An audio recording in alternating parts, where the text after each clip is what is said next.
Welcome to No Kids TV. মা, আজ স্কুলে আমাদের শিক্ষক বললেন যে ইসলামে দয়া খুব গুরুত্বপূর্ণ। কিন্তু আমি বুঝলাম না, দয়া করা মানে কি শুধু টাকা দেওয়া? না বাবা, দয়া মানে শুধু টাকা নয়। দয়া মানে হাসি মুখে কথা বলা, কারো কথা শোনা, কাউকে সাহায্য করা। হজরত মুহাম্মদ সাল্লাল্লাহু আলাইহি ওয়াসাল্লাম বলেছেন, তোমাদের প্রত্যেকের মুখে হাসি হলো এক ধরনের সদকা। তার মানে হাসি মুখে কথা বললেও নেকি হয়? হ্যাঁ বাবা, তুমি যদি কারো সাথে হাসি মুখে কথা বলো, কারো জিনিস ফেরত দাও, কাউকে সাহায্য করো, এগুলো সবই দয়া। আল্লাহ ভালো কাজ পছন্দ করেন। তাহলে আমি কাল থেকে সবার সাথে হাসি মুখে কথা বলবো, সাহায্য করব। ভালো কথা বাবা। আল্লাহ চান যে আমরা সবার সঙ্গে ভালো থাকি।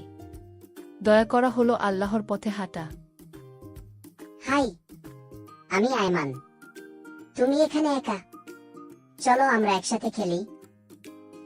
আমার নাম আরিফ। আমি নতুন, তাই কেউ আমার সঙ্গে খেলে না। আমি তোমার বন্ধু হব। তুমি কি ফুটবল খেলতে পারো?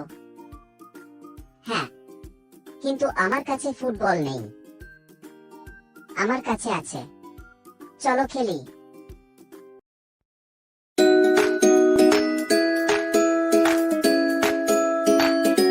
আয়মান, তুমি যখন প্রথম দিন আমার সাথে হাসি মুখে কথা বলেছিলে, তখন আমি খুব খুশি হয়েছিলাম। আমি ভাবছিলাম আমি এখানে বন্ধু পাবো না, কিন্তু তুমি আমাকে সাহায্য করেছো। আমি মায়ের কাছে শিখেছি যে দয়া করা হলো আল্লাহর পথে হাঁটা।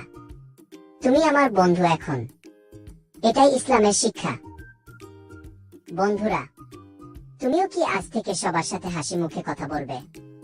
কাউকে সাহায্য করবে? একটি ছোট দয়া কারো জীবন বদলে দিতে পারে।